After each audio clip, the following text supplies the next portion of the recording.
Assalamualaikum warahmatullahi wabarakatuh. Kami, mahasiswa Akademi Farmasi Putra Indonesia Malang, akan mempresentasikan tentang uji prasyarat statistika inferensial yang meliputi uji homogenitas dan uji normalitas. Berikut anggota kelompok 2. Yang pertama ada Rizky Alfa Krismaningrum, yang kedua ada Acep Baskara Satria Bastian, yang ketiga Auril Alfurida, dan yang terakhir ada saya, Gifty Ilarobi.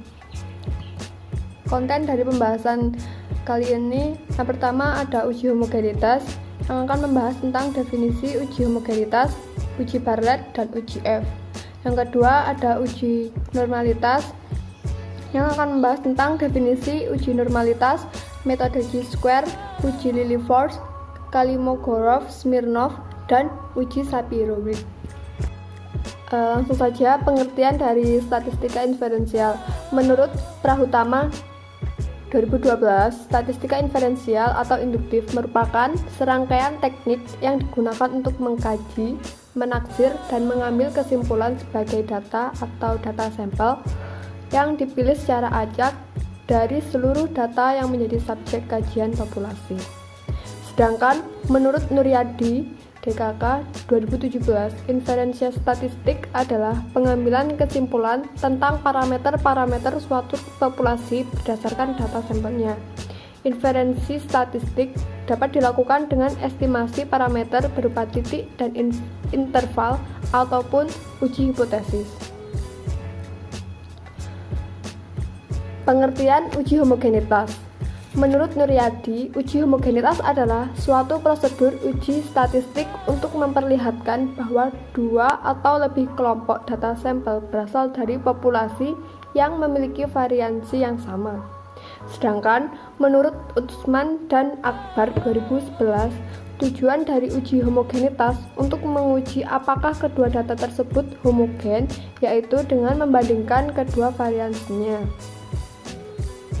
Perhitungan uji homogenitas ada beberapa metode. Yang pertama uji Hartley, yang kedua uji Kokan, yang ketiga uji Levene, yang keempat uji Bartlett, dan yang terakhir uji Wieser atau uji F. Perhitungan uji Bartlett digunakan untuk menguji homogenitas varian lebih dari dua kelompok data. Di sini kami akan membahas dua uji, yaitu uji F dan uji Bartlett. Uji F digunakan untuk dua populasi, sedangkan uji Bartlett digunakan untuk lebih dua populasi. Berikut langkah-langkah uji homogenitas menggunakan uji Bartlett. Yang pertama, menghitung derajat kebebasan masing-masing kelompok. Yang kedua, menghitung varians masing-masing kelompok. Yang ketiga, menghitung besarnya log S kuadrat untuk masing-masing kelompok. Yang keempat, menghitung besarnya DK log S kuadrat untuk masing-masing kelompok. Yang kelima, menghitung nilai varians gabungan semua kelompok dengan rumus sebagai berikut. S gap kuadrat sama dengan jumlah DK dikali SI kuadrat dibagi jumlah DK, di mana S gap 2 yaitu varians gabungan, DK yaitu derajat kebebasan, sedangkan SI kuadrat yaitu varian setiap kelompok data. Yang selanjutnya, menghitung nilai B atau nilai Bartlett dengan rumus jumlah DK log S gap kuadrat. Berikutnya, langkah yang ketujuh, menghitung nilai Chi kuadrat dengan rumus sebagai berikut. Chi kuadrat sama dengan on 10 dikali B min jumlah DK log SI kuadrat, di mana SI kuadrat sama dengan varian setiap kelompok data. DKI sama dengan N-1 sama dengan derajat kebebasan tiap kelompok. B sama dengan nilai Bartlett. Ln 10 sama dengan 2,3026.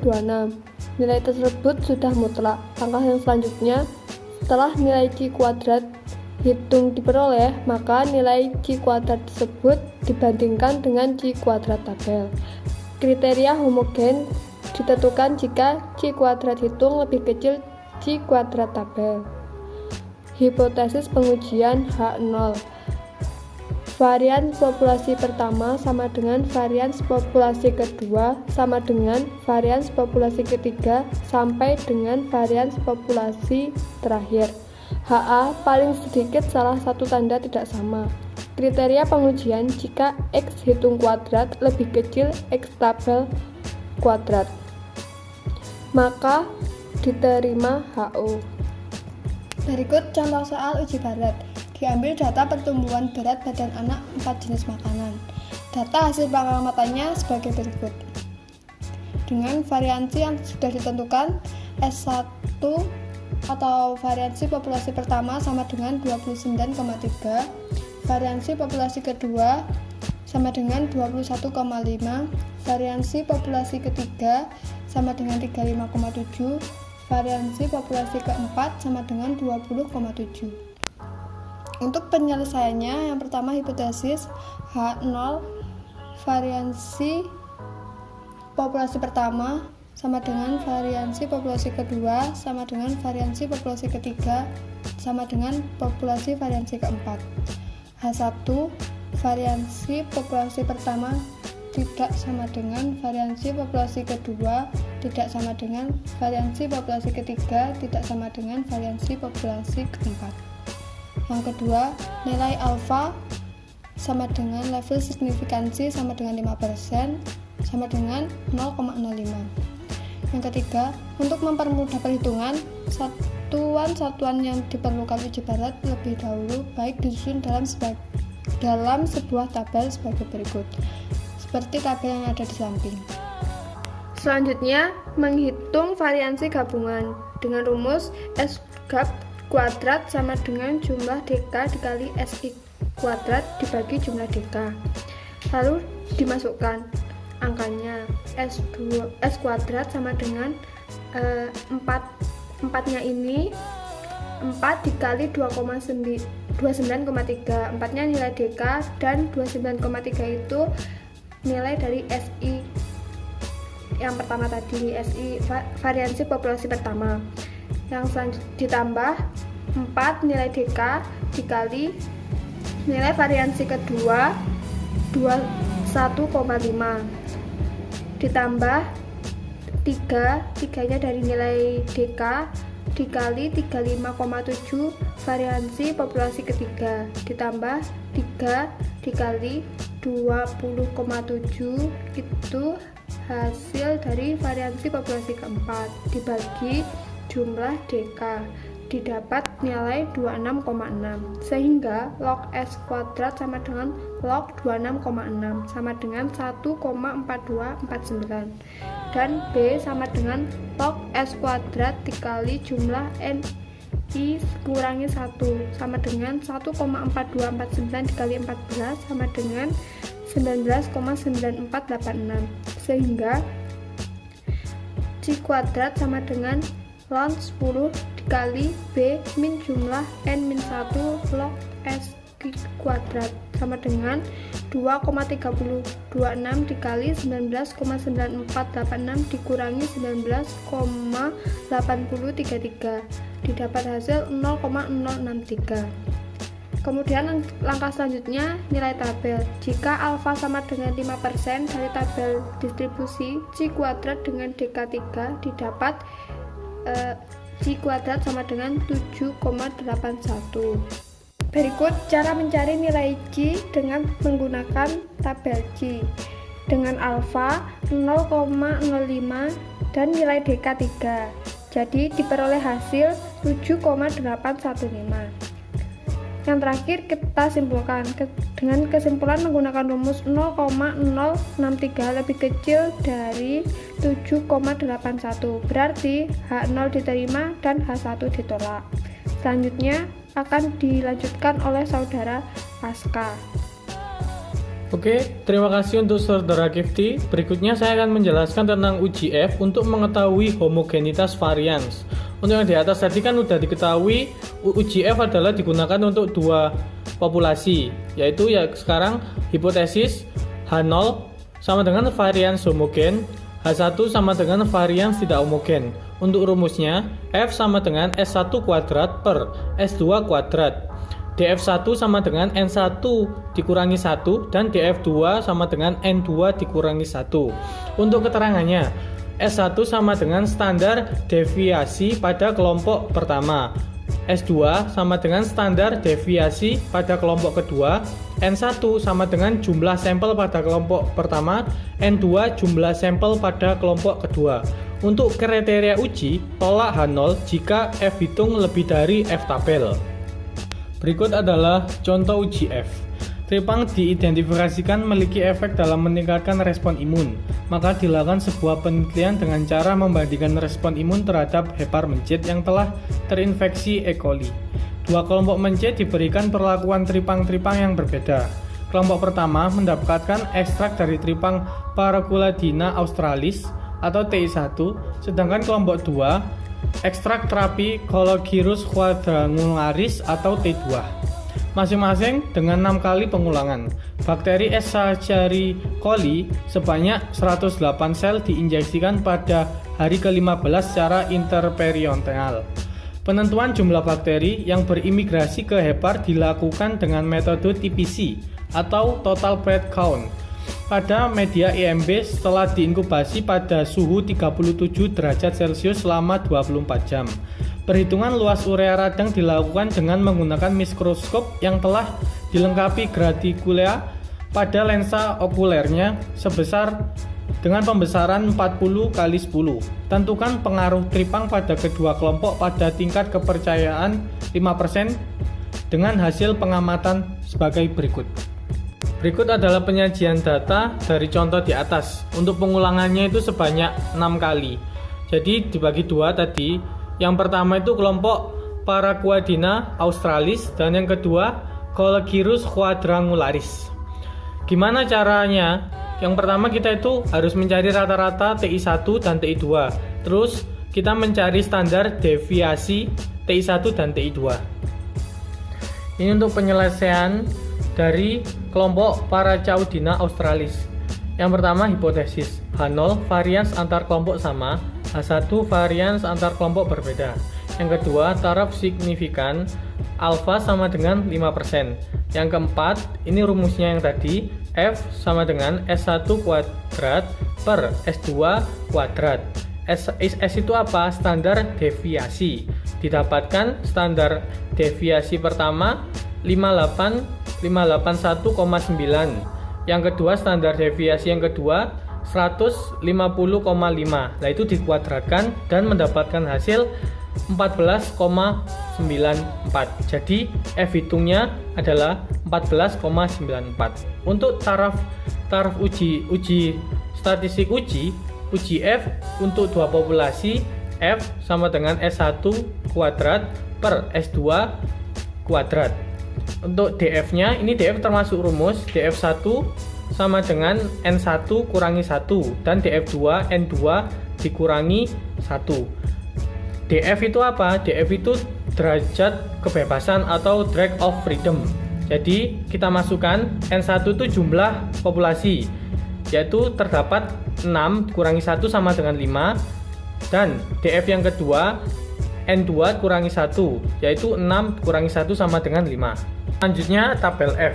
Gimana caranya kita mencari tabel F? Yang pertama, kita mencari derajat kebebasan DF1 dan DF2. Yang kedua, dari data di atas didapat nilai pembilang DF1 sama dengan 5 dan nilai penyebut DF2 sama dengan 5. Kemudian ditarik garis dari DF pembilang dan DF penyebut. Lalu didapatkan nilai 5,05. Oke, di sebelah kiri contoh tabel F. Yang paling atas garis horizontal itu ada V1 sama dengan DK pembilang, didapat 5. Dan untuk yang menurun atau sebelah kiri itu V2 sama dengan DK penyebut, didapat 5 juga. Jadi gimana caranya? Kita mencari dari DK pembilang dan DK penyebut, hasilnya 5,05. Selanjutnya kriteria uji. Kriteria uji tolak H0 jika F hitung lebih besar dari F tabel. Jadi kita kan tadi udah mencari F hitung dan F tabel. Didapat F hitung sama dengan 14,94 dan F tabel sama dengan 5,05. Kesimpulannya, F hitung 14,94 lebih besar dari F tabel yaitu 5,05. Maka HU gagal ditolak dan kedua kelompok sampel memiliki varian yang sama atau homogen. Yang kedua ada uji normalitas. Menurut Nuryadi DKK 2017, uji normalitas adalah suatu prosedur yang digunakan untuk mengetahui apakah data berasal dari populasi yang terdistribusi normal atau berada dalam sebaran normal. Tujuan uji normalitas untuk mengukur data berskala ordinal, interval, ataupun rasio. Selain itu juga digunakan untuk mengetahui apakah data yang diperoleh terdistribusi normal atau tidak.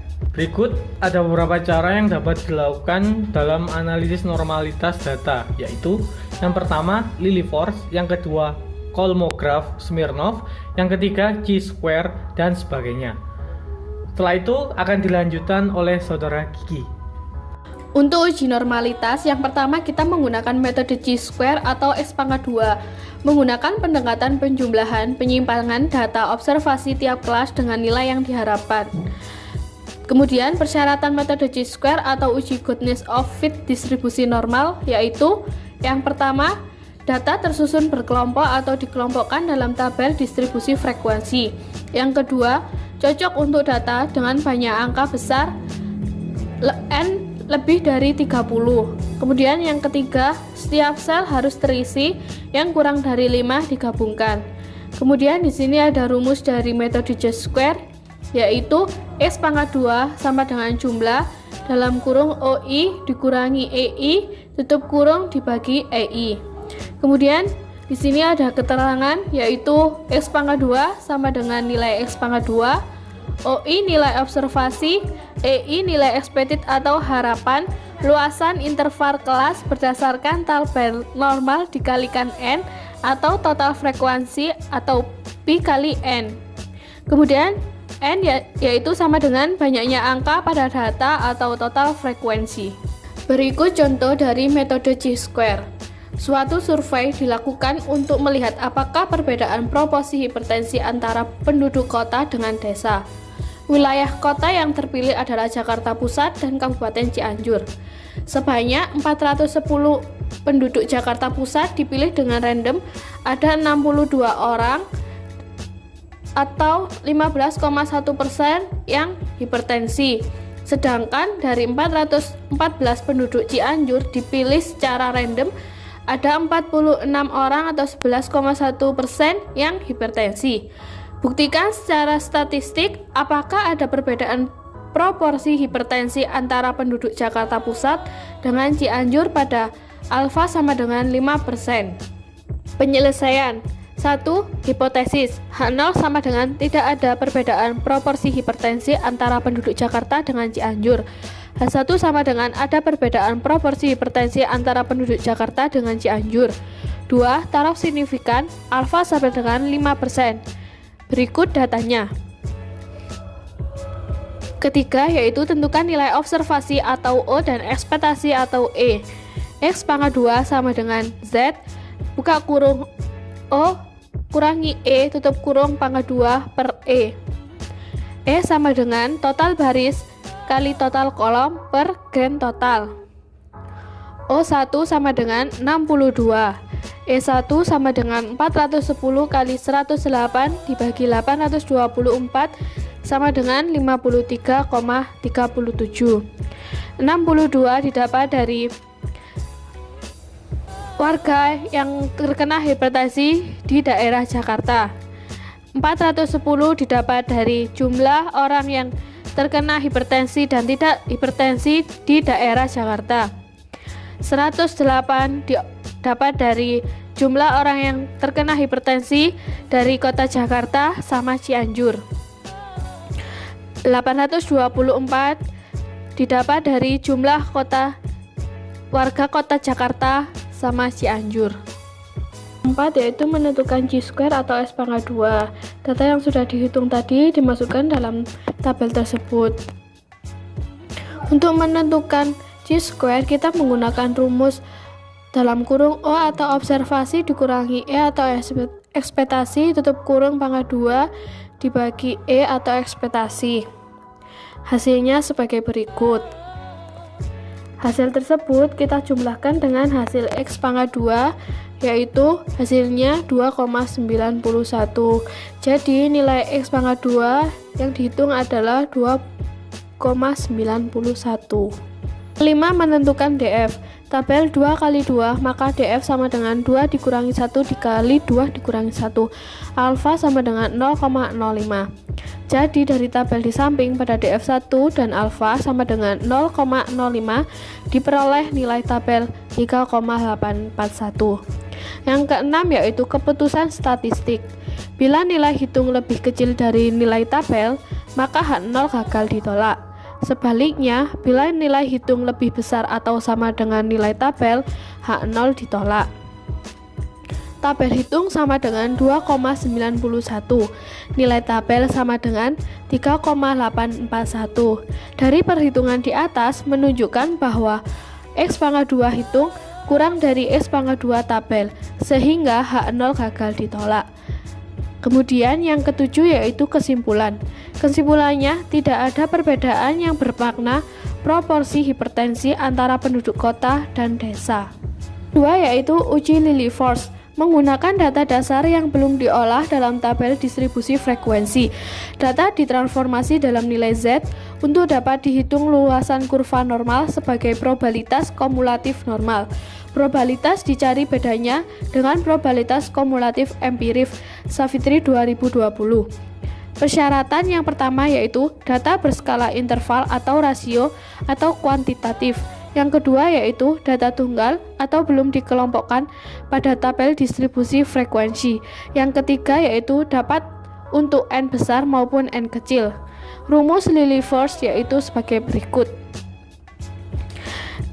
Keterangannya yaitu XI sama dengan angka pada data, Z sama dengan transformasi dari angka ke notasi pada distribusi normal, Fx sama dengan probabilitas kumulatif normal, Sx sama dengan probabilitas kumulatif empiris.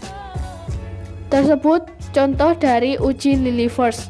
Berdasarkan data dari laboratorium didapatkan hasil bobot tabel implan secara acak atau gram sebagai berikut: 46, 57, 52, 63, 70, 48, 52, 52, 54, 46, 45, 65, 68, 71, 69, 61, 65, 68.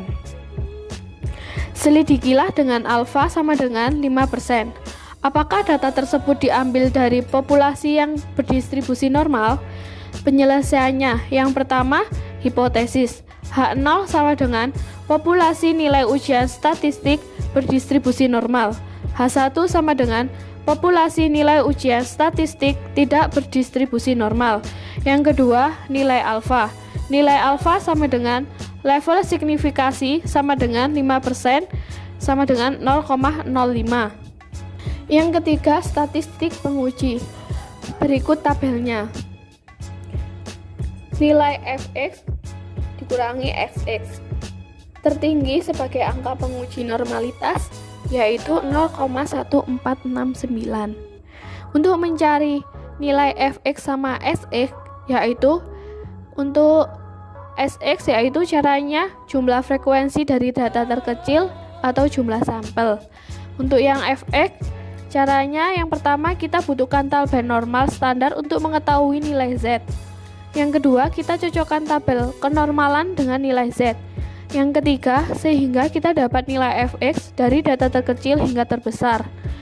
Kemudian di sini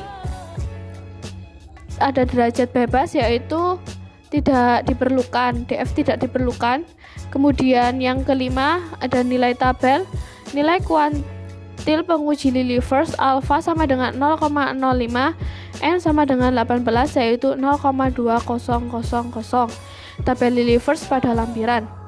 Yang keenam, daerah penolakan Lilliefors menggunakan rumus Fx kurangi Sx yaitu 0,1469 kurang dari 0,2000 berarti H0 diterima, H1 ditolak. Yang ketujuh, kesimpulan. Kesimpulan yaitu populasi nilai ujian statistik berdistribusi normal. Selanjutnya akan dilanjutkan oleh Saudari Auril. Untuk cara yang ketiga yaitu metode Kolmogorov-Seminov. Metode Kolmogorov-Seminov tidak jauh beda dengan metode Lilliefors. Langkah-langkah untuk penyelesaiannya sama dengan metode Lilliefors. Signifikansi metode Kolmogorov-Seminov menggunakan metode perbandingan Kolmogorov-Seminov. Persyaratannya yaitu yang pertama, data berskala interval atau rasio atau kuantitatif. Yang kedua, data tunggal atau belum dikelompokkan pada tabel distribusi frekuensi. Yang ketiga, dapat untuk N besar maupun N kecil. Untuk rumusnya dapat dilihat pada tabel berikut.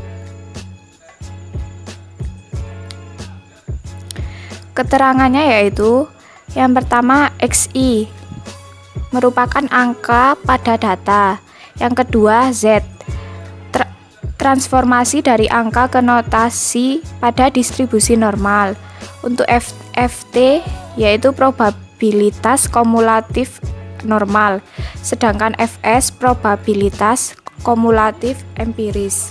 Untuk contohnya, suatu penelitian tentang berat badan mahasiswa yang mengikuti pelatihan kebugaran fisik atau jasmani dengan sampel sebanyak 27 orang diambil secara random. Didapatkan data sebagai berikut.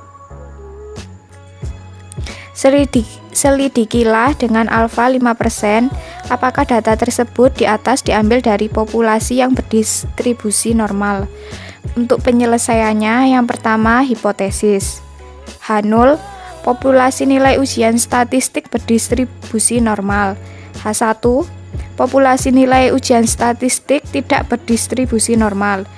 Untuk yang kedua, nilai alfa atau level signifikansi 5% atau 0,05. Yang selanjutnya, statistik penguji. Untuk XI, kita urutkan data yang di atas, mulai dari data yang terkecil sampai data yang terbesar. Untuk mencari nilai Z, kita gunakan rumus XI min X bar per standar deviasi sehingga didapatkan data pada tabel tersebut. Untuk FT atau probabilitas kumulatif normal kita dapatkan dengan cara jumlah frekuensi dari data terkecil dikurangi jumlah sampel. Untuk yang Fs atau probabilitas kumulatif empiris kita temukan dengan cara yang pertama, kita butuhkan tabel normal standar untuk mengetahui nilai Z. Yang kedua, kita cocokkan tabel kenormalan dengan nilai Z. Yang ketiga, sehingga kita dapatkan nilai Fx dari data terkecil hingga yang terbesar. Untuk selanjutnya, untuk mengetahui nilai Kolmogorov-Seminov, kita gunakan rumus Ft dikurangi Fs sehingga didapatkan data sebagai berikut. Untuk derajat bebas, df tidak diperlukan. Selanjutnya kita cari nilai tabel Kolmogorov. Di sini kita gunakan alfa 0,05 dan nilai jumlahnya 27. Didapatkan 0,254. Itu kita lihat dari tabel di bawahnya, yaitu tabel Kolmogorov-Seminov. Sehingga kesimpulannya 0,1440 didapatkan dari nilai Kolmogorov yang sering muncul kurang dari 0,2540, berarti H0 diterima dan HA ditolak. Untuk metode yang terakhir yaitu uji Shapiro-Wilk adalah sebuah metode atau rumus perhitungan sebaran data yang dibuat oleh Shapiro dan Wilk. Metode Shapiro-Wilk adalah metode uji normalitas yang efektif dan valid digunakan untuk sampel berjumlah kecil. Syarat dari uji Shapiro-Wilk adalah sebagai berikut. Yang pertama, data berskala interval atau rasio atau kuantitatif. Yang kedua, data tunggal atau belum dikelompokkan pada tabel distribusi frekuensi. Yang ketiga, data dari sampel random. Untuk rumusnya sebagai berikut. Dengan keterangan D berdasarkan rumus di bawahnya sama dengan conversion test Shapiro-Wilk. Untuk xn min 1 xn min i plus 1 sama dengan angka ke n min i plus 1 pada data. Xi yaitu angka ke i pada data, X yaitu rata-rata data. Untuk G identik dengan nilai Z distribusi normal. Untuk T3 berdasarkan rumus di atas, Bn, Cn, Dn sama dengan konversi statistik Shapiro-Wilk pendekatan distribusi normal. Untuk contohnya, berdasarkan data usia sebagian balita yang diambil sampel secara random dari Posyandu Mekarsari Wetan sebanyak 24 balita, didapatkan data sebagai berikut. Selidikilah data usia balita tersebut. Apakah data tersebut diambil dari populasi yang berdistribusi normal pada alfa 5%? Untuk penyelesaiannya, yang pertama, hipotesis. H0, populasi tinggi badan mahasiswa berdistribusi normal. H1, populasi tinggi badan mahasiswa tidak berdistribusi normal. Untuk yang kedua, nilai alfa atau level signifikansi 5% atau 0,05%. Selanjutnya, rumus statistik penguji. Langkah pertama yaitu kita hitung nilai D dengan tabel berikut.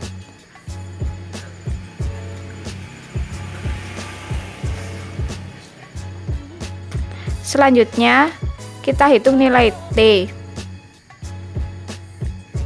dengan tabel sebagai berikut.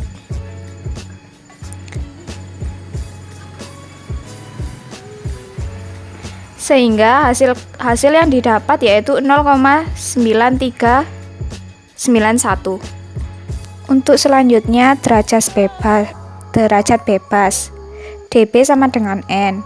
Yang kelima, kita tentukan nilai tabel. Pada tabel Shapiro-Wilk didapatkan nilai alfa 0,10 yaitu 0,930. Untuk nilai alfa 0,50 yaitu 0,963. Kita cocokkan pada tabel berikut.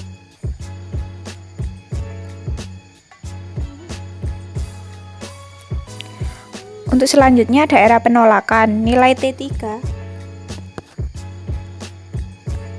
terletak di antara 0,930 dan 0,963 atau nilai P hitung terletak di antara 0,10 dan 0,50.